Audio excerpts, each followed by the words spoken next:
Hello, West Acton, and it's Miss James here. I've decided that I'm going to read you, as part of World Book Day, a snippet of a novel um, I enjoyed last year. So, World Book Day is on the 4th of March, and the novel I'm going to read is The Boy at the Back of the Class, and it's by Anjali Ralph, and she's an author that we have a recorded visit with in year 3 and year 4 this week. So sit by and listen carefully. Now I'm going to start reading from the bottom of page 7. Having 3 best friends can make school seem like the best place to be, even on the most boring day.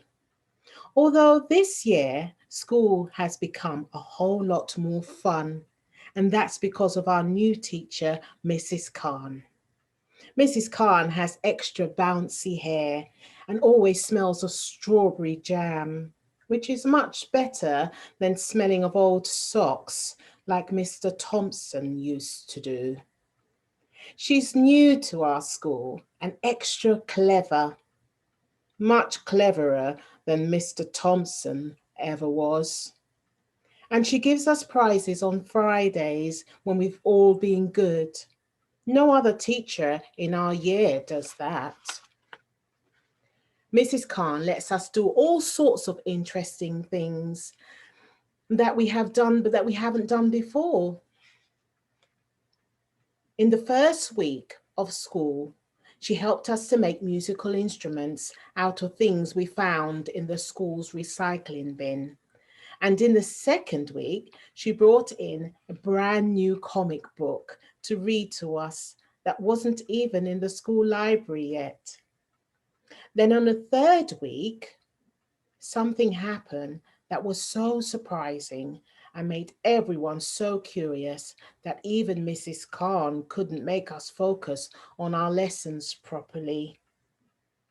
And it all began with the empty chair. It was on the third Tuesday after school had started, and Mrs. Khan was taking the register. She was just about to call my name when there was a loud knock at the door. Usually, when there's a loud knock at the door, it's just someone from another class bringing a note, so no one really pays any attention. But this time, it was Mrs. Sanders, the head. Mrs. Sanders always wears her hair in the exact same way and peers over her glasses whenever she talks to anyone. Everyone is scared of her because when she gives detention, she doesn't just make you sit in a room, she makes you memorize long words from the dictionary and doesn't let you leave until you've learnt them all off by heart, the meaning and the spelling. I've even heard of lower graders being stuck in detention for hours because they had to learn words that were as long as this page. So when we saw that it was Mrs. Saunders at the door, we all fell silent. She looked very serious as she walked up to Mrs. Khan, and we all wondered who was in trouble. After she had whispered and nodded for a few seconds, she suddenly turned around and peering over her glasses at us, pointed to the empty chair at the back of the class.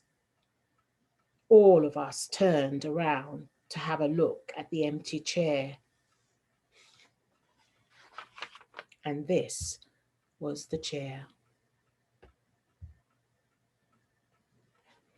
As I said, it was a pretty ordinary chair, and it was empty because a girl called Dina left our class at the end of last year to move to Wales.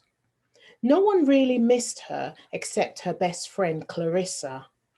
Dina had been a bit of a show off and always talking about how many presents her parents got her every week and how many pairs of trainers she had and all sorts of other things that no one else cared about. She liked to sit at the back of the class because then she and Clarissa could pretend to be doing lessons when they really were drawing pictures of their favourite pop stars and giggling about someone they didn't like. Someone else could have taken that seat, but no one really wanted to sit next to Clarissa. That's why the chair had stayed empty. After whispering for a few more seconds with Mrs. Khan, Mrs. Saunders left the classroom. We expected Mrs. Khan to say something, but she seemed to be waiting, so we waited too. It was all very serious and exciting, but before we could start guessing about what was going on, Mrs. Saunders came back again, and this time she wasn't alone. Standing behind her was a boy none of us had ever seen before. He had short, dark hair and large eyes that hardly blinked and smooth, pale skin. Everyone, said Mrs. Khan, as the boy went and stood next to her, this is Ahmet, and he'll be joining our class from today. He's just moved to London and he's new to the school. So I hope you'll do your very best actually to make him feel welcome. We all watched in silence as Mrs. Sanders led him to the empty chair. I felt sorry for him because I knew he wouldn't like sitting next to Clarissa very much. She still missed Dina, and everyone knew she hated boys. She says they're stupid and smell.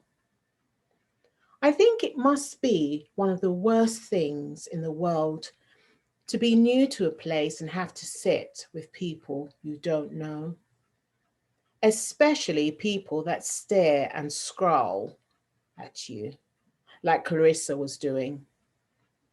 I made a secret promise to myself right there and then that I would be friends with the new boy. I happened to have some lemon sherbets in my bag that morning, and I thought I would try and give him one at break time. And I would ask Josie and Tom and Michael if they would be his friends too.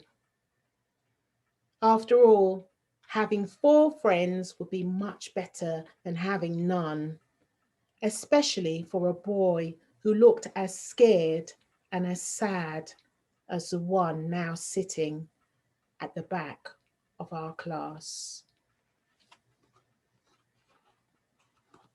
So would you like to find out what's going to happen? Thank you very much for listening, West Acton, and have a fantastic World Book Day. Bye-bye for Miss James.